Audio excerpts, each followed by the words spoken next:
My name is L.A. Barnes. I'm a writer and a librarian. Today's video is in response to Hank Green's video, which I will link down below. It's called Pissed Off for a Better World. In that video, Hank Green encourages everyone watching to choose one of the UN's global goals to champion in the hopes that if we all do this, these global goals will be realized. I chose goal number 8, decent work and economic growth. First of all, I should tell you a few things about myself. I'm a public librarian in the southeastern United States. In the last few years, I've noticed how many jobs, or more specifically job applications, have gone online.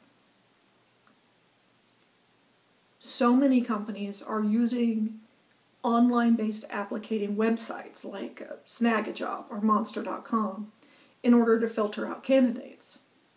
I assume it's easier for them, perhaps it's more economical as well. In and of itself, this is not a bad thing. The reason it's a problem is because of the technology gap. The problem that I'm referring to as the technology gap, and I'm sure someone else has a better name for it, is the distance between the people who know how to use computers and the people who don't. And that's very oversimplified. It's actually a lot more complicated than that. We used to talk in libraries about the literacy gap, the people who could read, who inevitably were also the people making decisions and expecting everyone else to also be able to read, and the people who, because of poverty and lack of education and lack of opportunity, had never learned to read. While the literacy gap still exists, it's not the problem that it used to be. We have closed it as much as we can, and we will continue to work on that. Now we face something that I've been calling the technology gap. At 37 years old, I have had a computer in my house since I was about 10. But my father was very interested in computers. He bought one very early on. He had a Commodore 64 back in 1989. And we had one continuously since then. So when my school finally had computers, I already knew how to use one. And those few hours a day weren't necessarily instructive for me. I understand now how really privileged my position has been.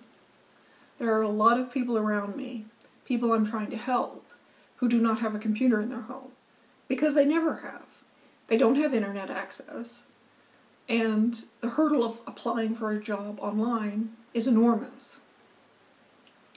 If I could explain it to you from their perspective, I would point out how many different small things they have to learn on the path to filling out an application on Monster.com.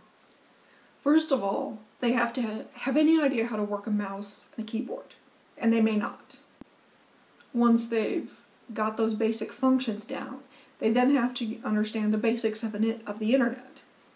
I constantly talk to people who put searches in Google for a job at Checkers or a job at the dollar store, and are distracted immediately by the ads that Google puts at the top of the page, because they don't understand that these are ads. Once they find the actual website where the company in question has put the job online, they then have to work an online form which will inevitably have radio buttons and drop-down lists. Two things that aren't necessarily intuitive if you've never used a computer. And while I've watched companies with relatively low-paying jobs put all of their applications online, like for example the dollar store, these sites were originally for higher-paying jobs, and as a result they almost always ask for a resume.